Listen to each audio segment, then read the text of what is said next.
বিৰুদ্ধে কোনো অভিযোগ নাথাকিব অৰ্থাৎ অভিযোগ মানে ক্লাছ নকৰা বা বিভিন্ন ধৰণৰ যিবিলাক আমাৰ স্কুলত যাক ভাল একাডেমিক এক্টিভিটি বুলি কোৱা নহয় কিন্তু কোনোবাই যদি ফাৰ্ষ্ট ইয়াৰৰ পৰীক্ষাত উত্তীৰ্ণ নহয় বা নিজে পঢ়া এৰি দিয়ে তেতিয়াহ'লে সেকেন্ড ইয়াৰত আমি নিযুত মইনা আঁচনি নাপাওঁ আৰু এটা সৰু ইয়াত শৰ্ত নহয় পৰামৰ্শ যে যাৰ নম্বৰ দিছা তাৰ মেছেজত যাব কিন্তু তোমালোকৰ একাউণ্টতে এই টকাটো সোমাব বেলেগৰ একাউণ্টত এই টকাটো নুসুমায় ইয়াৰ পিছত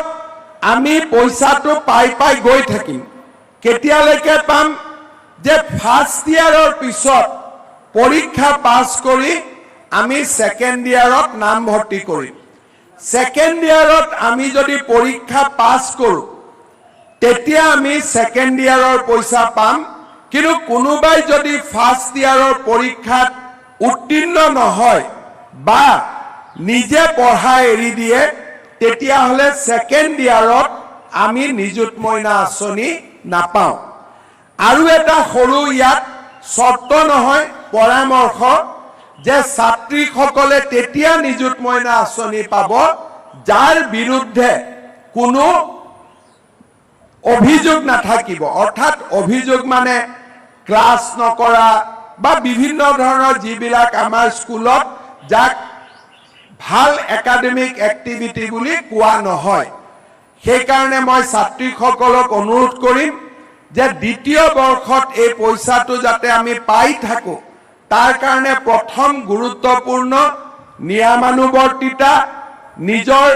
চাৰিত্ৰিক গৌৰৱ আৰু আমাৰ পৰীক্ষাত পাছ কৰা এই সৰু সৰু শৰ্তকেইটা আমি পূৰণ কৰিব লাগিব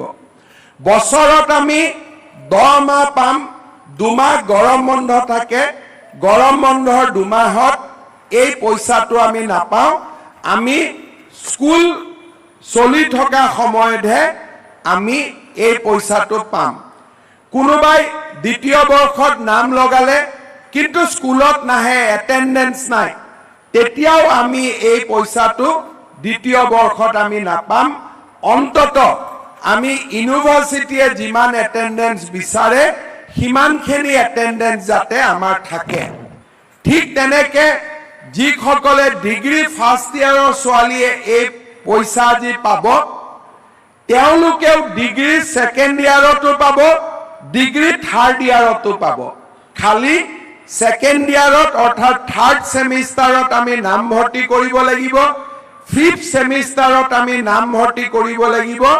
মাহত 1250 টকাকৈ প্ৰত্যেক মাহৰ 11 তাৰিখে 12 বজাৰ আগতে বেংকত টকা জমা হ'ব যিসকলে পোষ্ট গ্ৰেজুৱেট পঢ়িব তেওঁলোকেও এই পুঁজি বা এই টকা বা এই বৃত্তি চৰকাৰৰ পৰা পাই থাকিব মাত্ৰ পোষ্ট গ্ৰেজুৱেট সেকেন্ড ইয়াৰতো নাম ভৰ্তি কৰিব লাগিব আৰু নিয়মীয়াকৈ ক্লাছত উপস্থিত থাকিব লাগিব এতিয়া বহুতে মোক কয় সেকেন্ড ইয়াৰৰ ষ্টুডেণ্টখিনিয়ে দ্বাদশ মানত পঢ়া ছাত্ৰীসকলে কয় যে মামা আমি নাপালো তোমালোকেও পাবা মাত্ৰ এইবাৰ ক্লাছ 12ত পাছ কৰি ডিগ্ৰী ফাৰ্ষ্ট ইয়াৰত এডমিশন ল'ব লাগিব কোনোবা সেকেন্ড ইয়াৰ আৰু ডিগ্ৰী থাৰ্ড ইয়াৰৰ ছোৱালীয়ে কৈছে যে আমি পোৱা নাই মই উত্তৰটো মোৰ এইটো হ'ব তোমালোকেও পাবা মাত্ৰ পোষ্ট গ্ৰেজুৱেটত নাম ভৰ্তি কৰাব লাগিব যদি কোনোবা ছোৱালীয়ে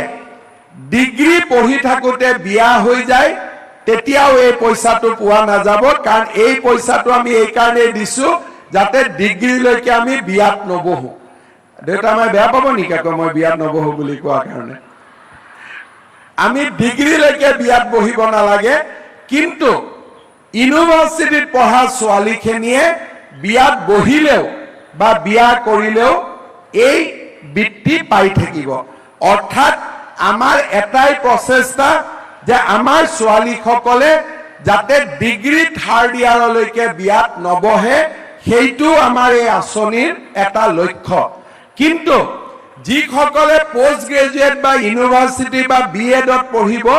তেওঁলোকে এই পুঁজি বা এই স্কলাৰশ্বিপ পাব কাৰণ পোষ্ট গ্ৰেজুৱেট যোৱাৰ সময়ত ল'ৰা ছোৱালী বিয়া পাতিব লাগে বা বিয়া পতা নপতা নিজৰ সিদ্ধান্ত তাত আমি পৰামৰ্শ দিব নোখোজো